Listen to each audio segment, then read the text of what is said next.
All right, ladies and gentlemen, welcome back to the Athlete Artist Show. I am the artist Kyle Forge alongside the athlete, professional hockey player Zach Boychuk. Chucky, let's get right into it. Big game 4 last night, Stanley Cup Final. Florida Panthers, Edmonton Oilers. Florida was up 2-1 in the series, went up quickly 3-0 in the first, thought it was over. And then just a colossal collapse from the Florida Panthers, and the Oilers bounced back in the second period and go on to win the game 5-4 in overtime. What are your thoughts on the game? I mean, we were texting during that first period, like just Kachuk 2 goals, 3 points total. It was a nice bounce back game for him because he's been a little bit quiet. There's been rumors that he's been hurt for at least the past few, dating back to last year in the 4 Nations. So, I mean, he's been battling with a lot the last 2 years, the last 2 cup runs, but it's nice to see him back contributing and producing. But what were your thoughts on the game and how Edmonton kind of came back to tie the series up? Yeah, I pretty much thought the game was over after the first period. I basically turned it off. I'm out in the East Coast right now, so I think by 10:30 the first period was over, and I was like, "Oh, it's probably time for bed." And then sure enough, like usually it's Edmonton that's doing that type of a collapse, but now it's Florida. I did see on Flash Score that Nuge got that first goal, or whoever scored that first goal. I was like, 3-1, it's probably still over. And then kind of went to bed. So waking up throughout the middle of the night, I saw your text, Draisaitl overtime winner. I was like, what just happened? So crazy game. Yeah, we picked the under too. We picked Draisaitl the under, and Bennett. Bennett didn't score. The under was completely blown out of the water. And then of course Draisaitl scores the 9th goal Yeah. after we bet under 6.5. But yeah, I mean it's crazy that he got the overtime winner too. Because I texted you during the game. I found out that he hadn't had a shot attempt in 4 periods. I think that was going into the second. So McDavid still not a goal for McDavid, but Nursey scored 2 after a bad penalty, kind of a bad giveaway in the first period.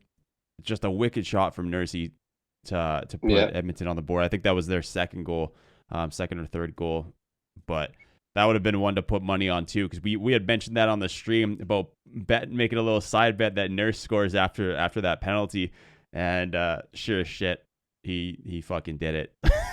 Yeah, I think on Spinbet it was like plus 1600 or something. Yeah, it was like 16.25. Would Crazy. have been a nice payout taking him. Would have been a great payout. But I mean, we it's tough to they look nice in theory, and then obviously if we would have bet it, it probably wouldn't have happened. So that seems to be the way our luck goes with in terms of sports betting. But yeah, series back tied 2-2. That was a must-win game for Edmonton. Now they've both split in each other's respective buildings. So going back We to we did take the Oilers when they were down 1-0, so we true, won that bet. true, that is true. We didn't come out completely empty-handed, so that was nice. I think we won back our bet that we put on the parlay. So where I Yeah. think we broke even last night technically, which was nice. That But pushes a win. pushes a Now we win. just we got to win the next one. Yeah. And the next one, Game 5, back in Edmonton. What are your thoughts going into Game 5? Do you think the Oilers are gonna be kind of riding the high of the overtime win, tying up the series, or do you think that Florida is gonna bounce back after that collapse last night? Well, I think it's definitely going to go over. We've seen 4 games in a row go over, and we've also seen 3 out of the 4 games go overtime. So chances are Game 5 is going to go overtime. But yeah, it's a coin flip at this point. You got 3 games left possibly. Um, at home in Edmonton, obviously it's going to be rocking.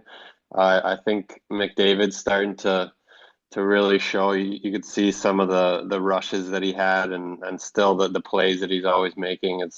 It's huge. It'd be nice to see him get on the board, but Florida's a good team, and they're firing on all cylinders as well. So I think it's all going to come down to who gets the best goaltending and who can stay out of the penalty box.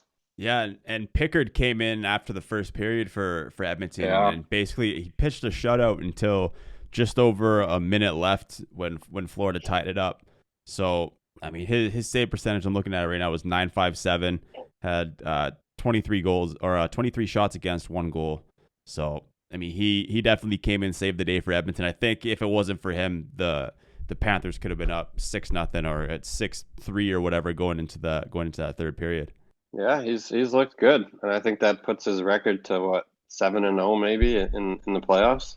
Yeah, literally 7-0. Pickard hasn't lost a game, so I don't know why Edmonton is. I think they'd be silly to not run with him at this point.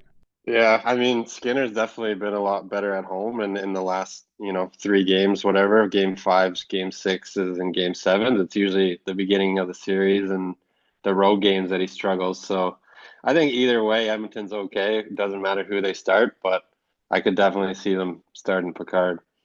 Yeah, I mean they lost 6-1 in the last game, game 3, so that was kind of a tough look there, and then getting pulled in game 4. I mean I feel like Pickard's the one who has to start game 5. Could happen. I could definitely see it, but it's a lot of pressure for a backup goalie to come in in the finals. I don't know how many finals games he played last year, but I don't know if he played any. So it's a lot of pressure. Yeah, but I mean it's tough to argue with the 7-0 though. Like anytime he's in the net, they win. Yeah, that's true. And you got Bobrovsky on the other side. He's starting, so Yeah. he's a pretty good goalie on the other end. Yeah, he let in some weak goals last night, I think, at least in my opinion. And I'm not a huge goalie guy, or a goalie coach or anything like that. But the one I forget which goal was it. I think it was Nuge or actually it was Nursey's goal. I think it was Nursey's goal. The clapper. No, Nursey's goal wasn't a clapper. Maybe it was Nuge.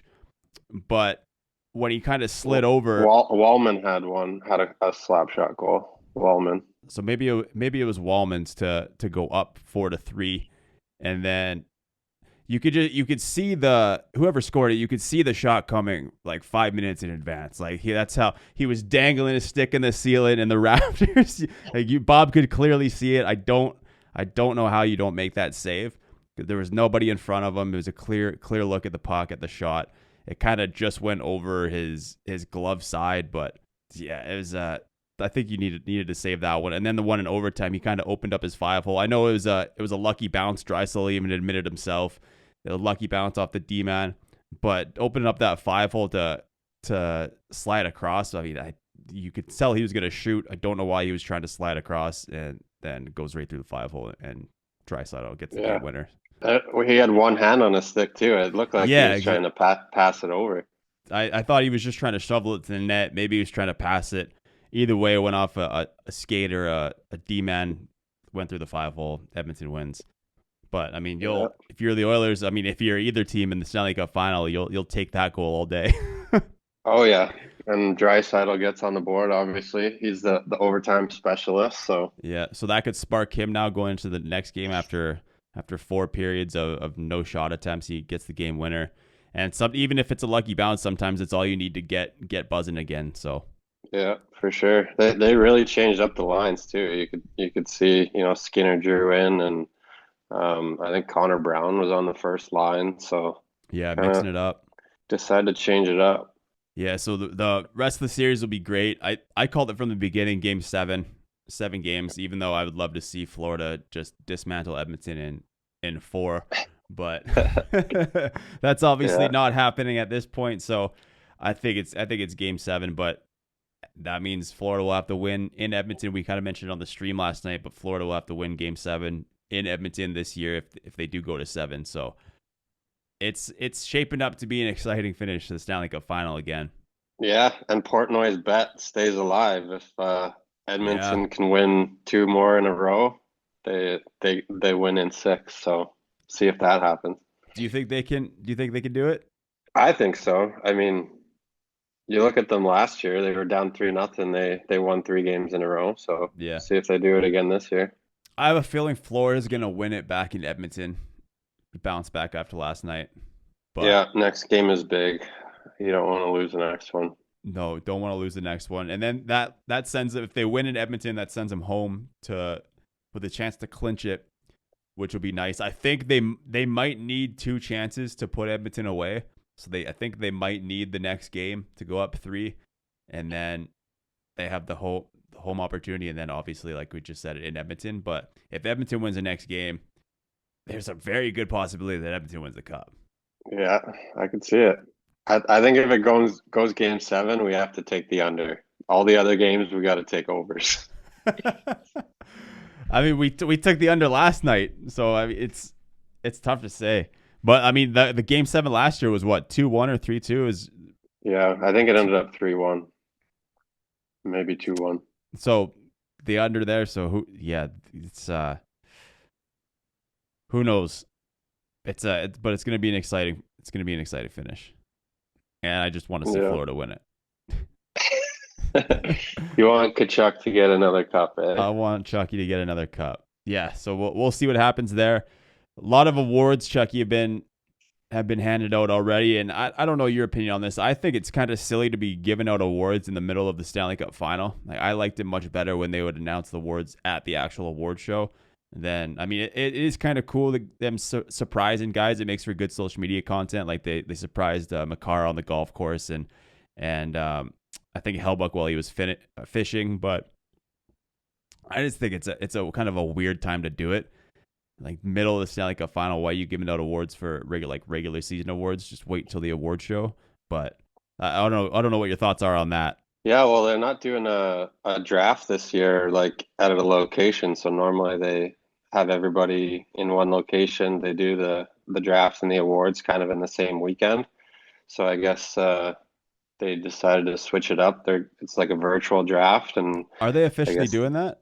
Yeah, just this season, and they might change it next year. But yeah, it'll be a weird setup for the draft, and I guess they didn't want to make all the superstars, fly to one location when basically it's just going to be them there. So they did it all virtually, and I don't know. I kind of like it. I think they get their own personalized video, and obviously you can surprise them like that. But yeah, like you see Hellebuck, he got the Hart and the Vezina, which is pretty good for him, and Kucherov misses out on another chance at a Hart.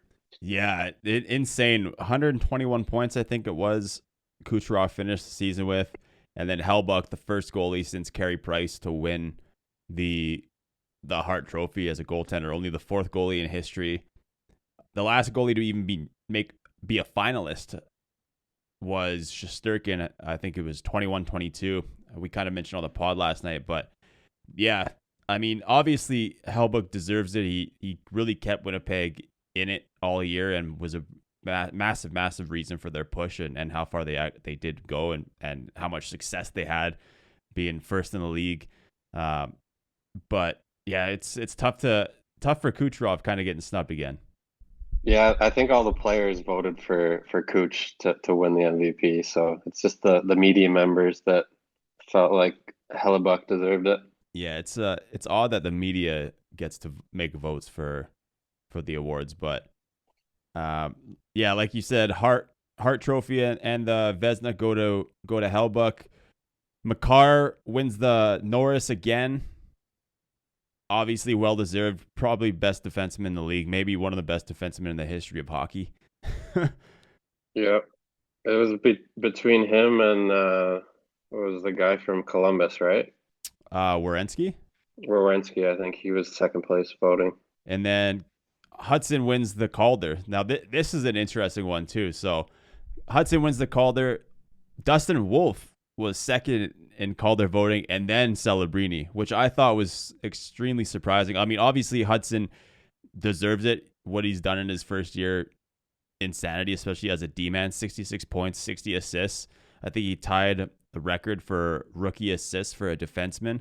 But Celebrini going third was kind of surprising to me. I mean, he missed some games, so that's probably a big reason why. And you could tell like Wolf was kind of the star of Calgary just to almost get him in the playoffs. But I'm sure if Celebrini would have played a few more games, he would have gave a better run for second place. But I mean, Hudson, just as a defenseman, what he did, hard to beat that out. I mean, he was flying around with the head fakes and getting lots of points. Being on the power play, and he's going to be a stud for a long time.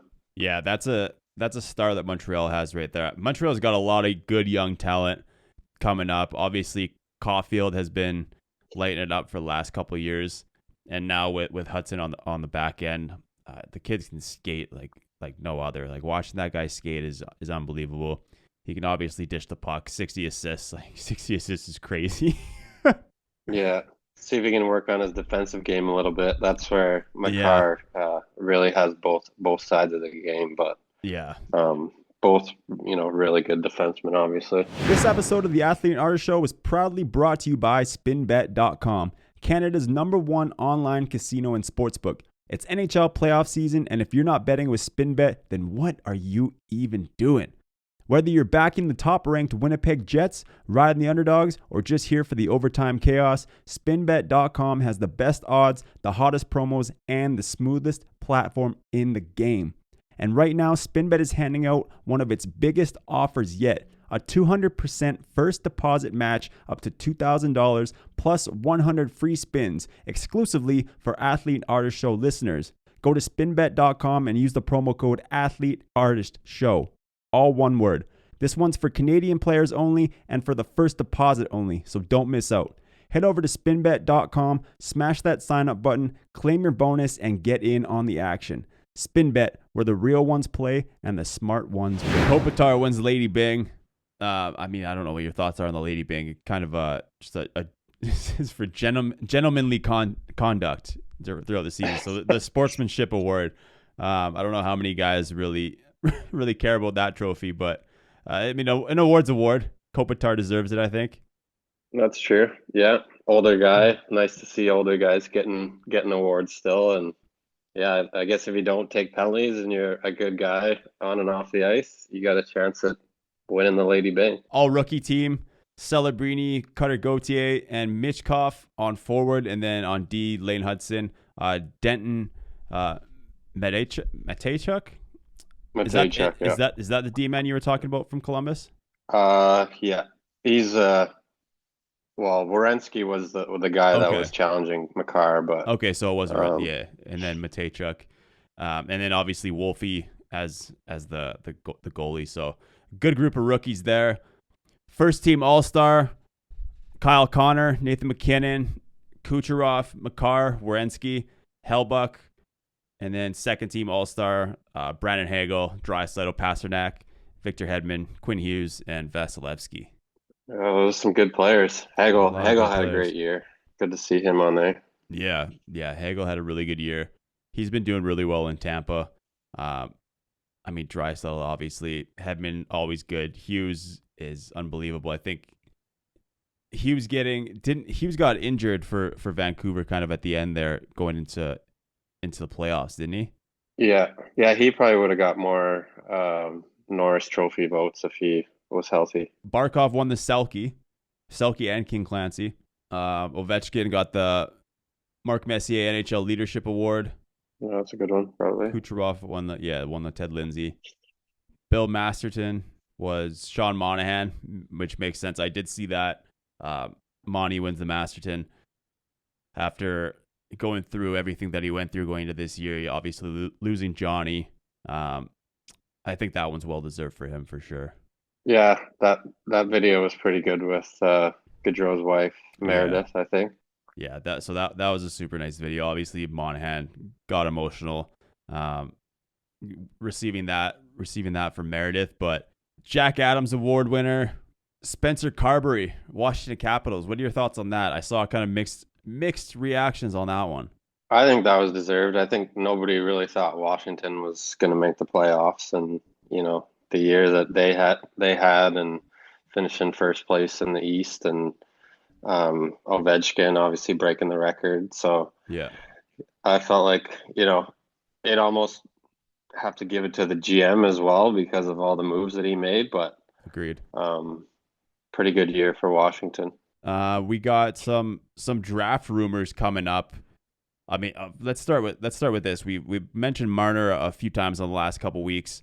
He's now rumored to go to Vegas as the favorite, and then Anaheim has been making a strong push. I've read, or is going to be making a strong push that I've read as well. But Vegas is an interesting one because I don't know how they're going to make it work with the cap. So if they do end up with Marner, we'll have to see who ends up sitting out next year because I think they have just over $9 million in cap space, and Marner will probably he's looking for $14 million, so we'll see what he actually ends up getting. But you can't really think he'll be less than 12, even though I would pay him less than 10.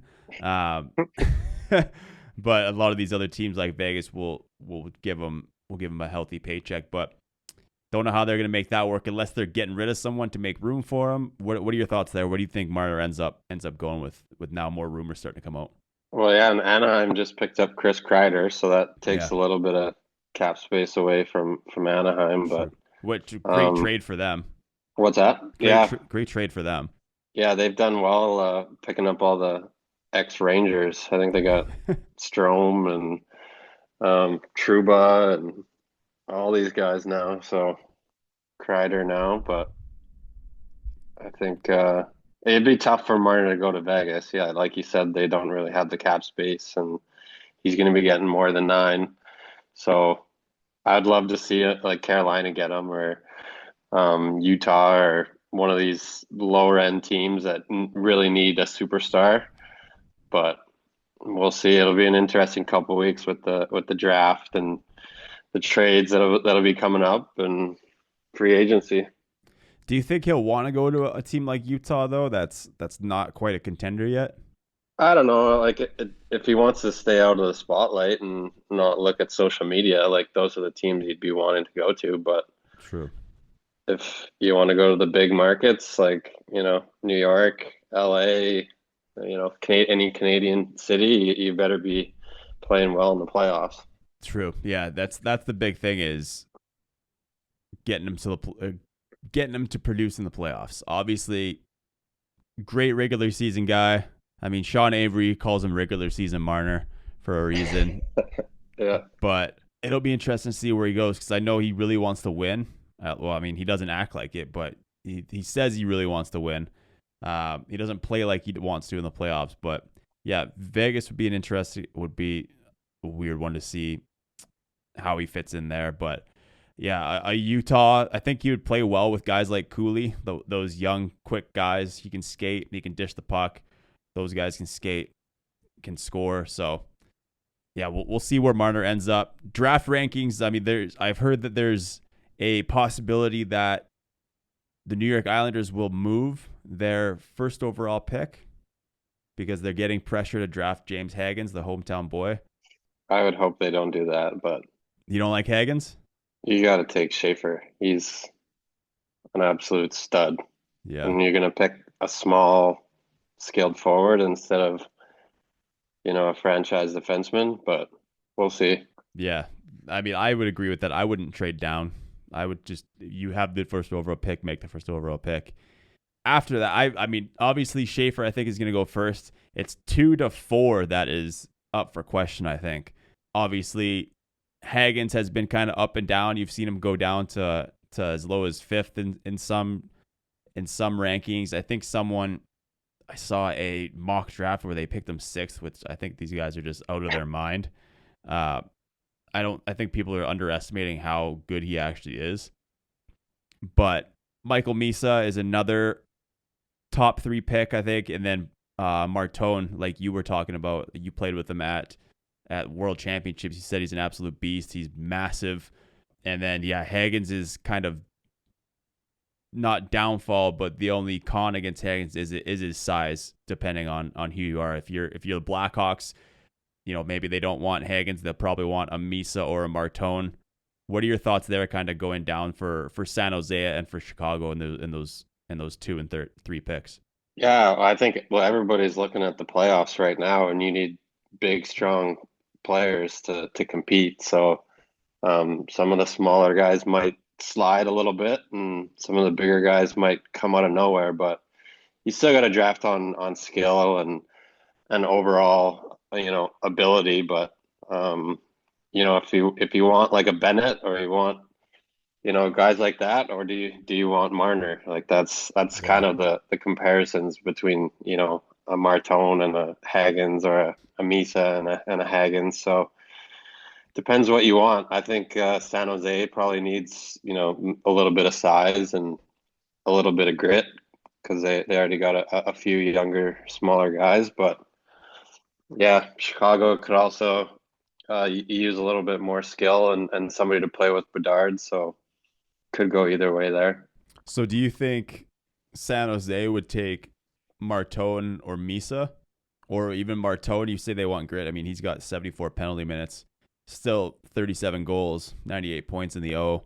I think the size is the biggest difference. Yeah. Like maybe these guys don't have a ton of grit, but um, you need big, strong players to play in the playoffs. So I think Chicago definitely needs a center. So you're probably looking at Misa. Misa if you can get him, but we'll see. Yeah, if Misa's not there, do you think they take Haggins, or do you think they would take Martone and just get the winger instead, keep Bedard in the center? Because yeah, Haggins is a smaller guy. They've already got Bedsy.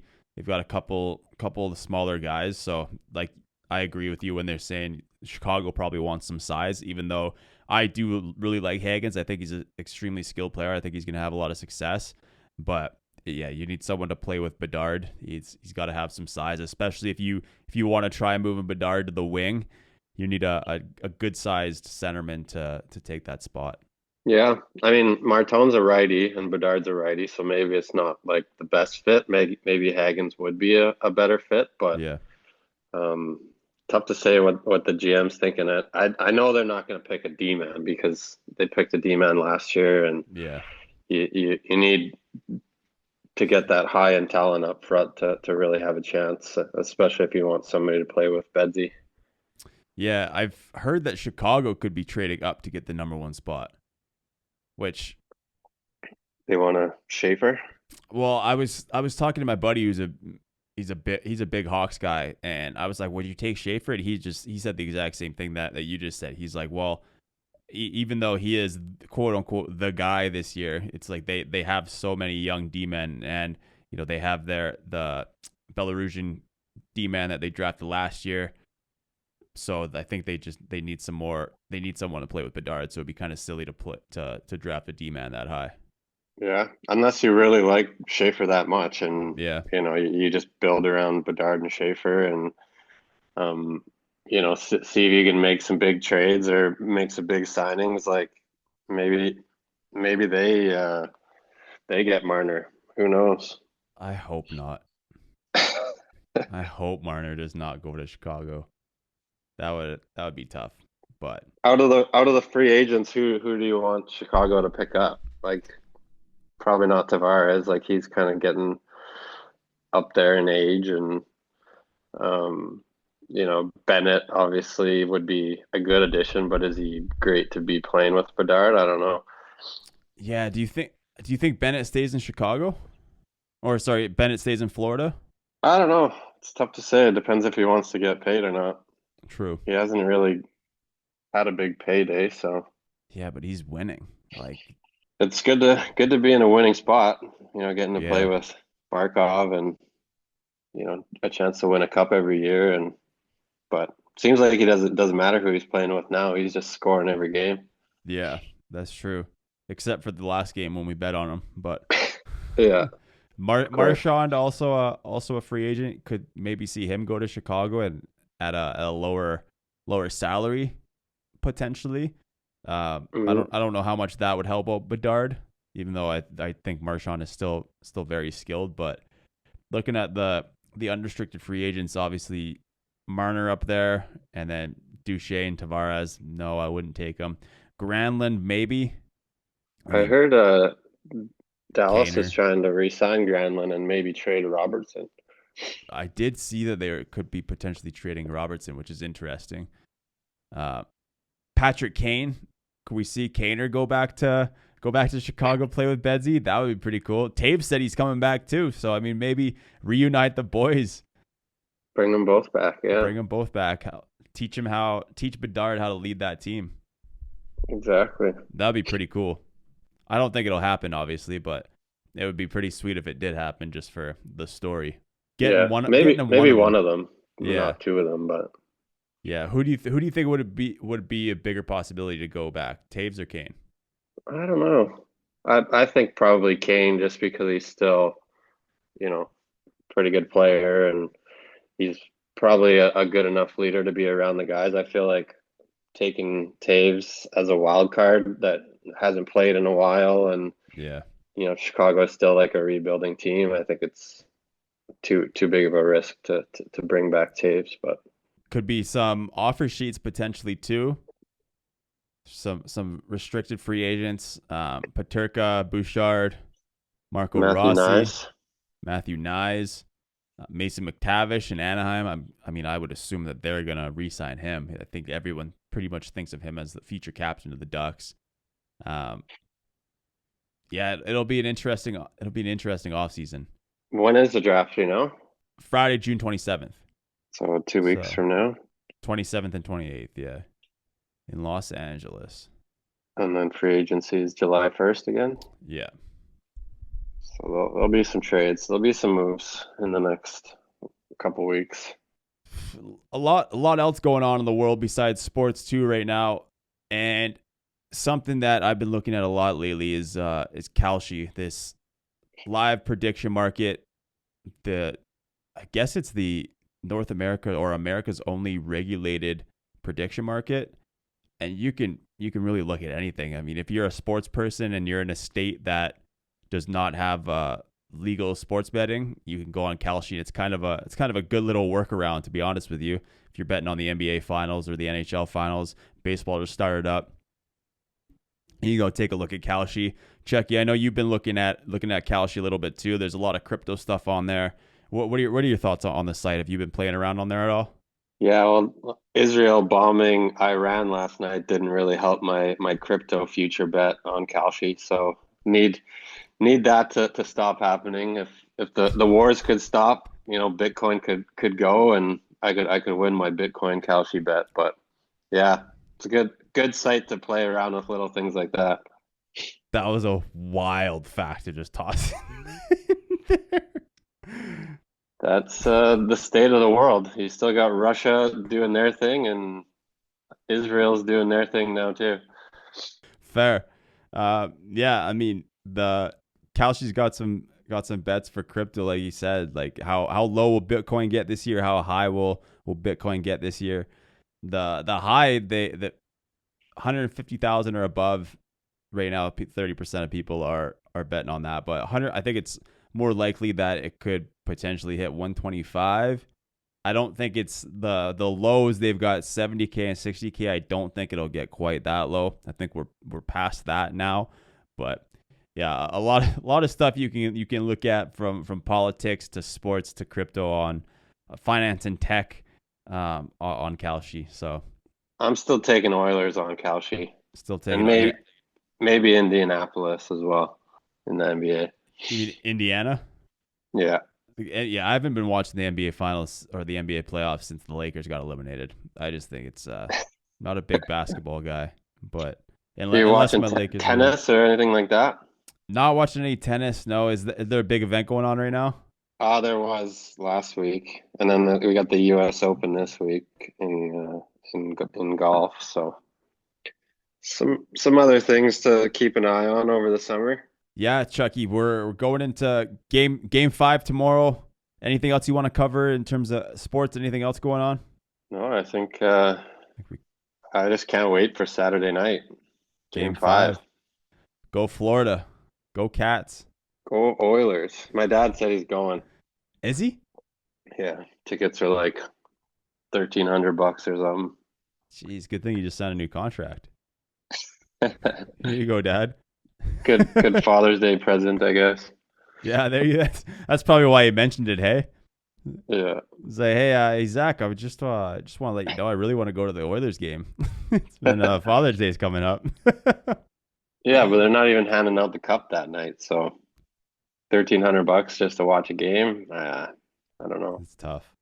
Just get them like $150 ticket all the way in the back, all the way in the last row of the nosebleeds. Those tickets Oh, are probably $500 you bucks. you can't get in the rink for less than 1,000. That's ridiculous. Pretty crazy. Yep. I I think missed. it's 1,000 US too. I don't like. It's crazy the prices right now. I've been to one Flames playoff game, and it was first round against Colorado. And I was in the very last row of the nosebleeds, and I paid $150 for one ticket. I thought that was a Pretty lot. good deal. It's a pretty solid deal. It was pretty wild up there too. I think that was Cale Makar's first game. Came out of UMass. Calgary lost. Calgary won that series?